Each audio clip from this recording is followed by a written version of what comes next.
മൂന്നാം മോദി സർക്കാർ അധികാരമേറ്റ് ഇന്ന് 2 വർഷമായിരിക്കുകയാണ്. ബി.ജെ.പിക്ക് ഒറ്റയ്ക്ക് ഭൂരിപക്ഷം ഇല്ലാതിരുന്നതിനാൽ തന്നെ നിരന്തര പരീക്ഷണങ്ങൾ നേരിട്ട കാലഘട്ടമായിരുന്നു പോയ 1 വർഷം മോദി സർക്കാർ.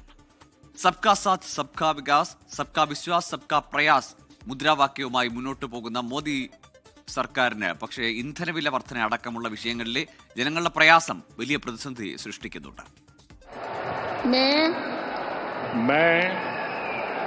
नरेंद्र दामोदर दास मोदी ईश्वर की शपथ लेता हूं कि പ്രതീക്ഷിച്ച വിജയം ലഭിക്കാത്തതിന്റെ ക്ഷീണവുമായാണ് മൂന്നാം മോദി സർക്കാർ അധികാരത്തിലെത്തിയത്. 543 അംഗ ലോക്സഭയിൽ 400 മുകളിൽ സീറ്റ് നേടാമെന്ന ആത്മവിശ്വാസവുമായി തിരഞ്ഞെടുപ്പിന് നേരിട്ട ഇന്ത്യയ്ക്ക് പക്ഷേ ലഭിച്ചത് അപ്രതീക്ഷിത തിരിച്ചടി. ബി.ജെ.പിയുടെ സീറ്റ് കേവല ഭൂരിപക്ഷത്തിനും താഴെ 240ലേക്ക് വീണു. ജെ.ഡി.യുവിനെയും ടി.ഡി.പിയെയും കൂടെ കൂട്ടി ഭരണ തുടർച്ച നേടിയെങ്കിലും ഘടകകക്ഷികളുടെ സമ്മർദ്ദങ്ങൾക്ക് മോദി സർക്കാരിന് ആദ്യമായെങ്കിലും വഴങ്ങേണ്ടി വന്നു. പക്ഷേ രാജ്യത്തെ വളർച്ചയുടെ പാതയിലെത്തിക്കാൻ പോയ 1 വർഷം മോദി സർക്കാരിന് കഴിഞ്ഞു.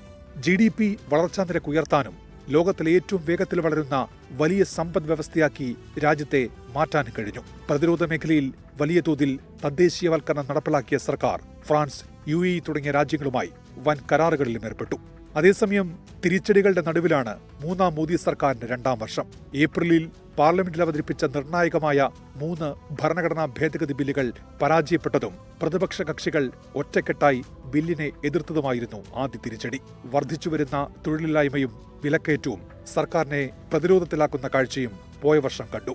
ഇന്ധനവിലയിലുണ്ടായ റെക്കോർഡ് വർധനയും മോദി സർക്കാരിനേറ്റ വൻ തിരിച്ചടിയായി. ഇതിന് പിന്നാലെയാണ് നീറ്റ് ചോദ്യപേപ്പർ ചോർച്ചയും CBSE മൂല്യനിർണ്ണയവുമായി ബന്ധപ്പെട്ട് ഉയർന്ന വിവാദങ്ങളും. പ്രതിഷേധങ്ങൾക്കിടെ സംഭവിച്ച കോക്രോച്ച് ജനതാ പാർട്ടിയുടെ ഉദയവും മോദി സർക്കാരിനും ബി.ജെ.പിക്കും പ്രതികൂല ഘടകമാണ്.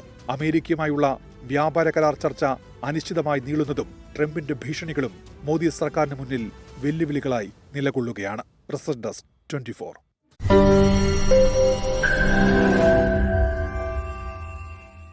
ലോകത്തെവിടെയായാലും ഏത് സമയത്തും 24 വാർത്തകളും ഓഗ്മെന്റഡ് റിയാലിറ്റി പാക്കേജുകളും എക്സ്പ്ലെയിനറുകളും വിശദമായി കാണാൻ ഞങ്ങളുടെ യൂട്യൂബ് ചാനൽ നിങ്ങൾക്ക് സബ്സ്ക്രൈബ് ചെയ്യാം.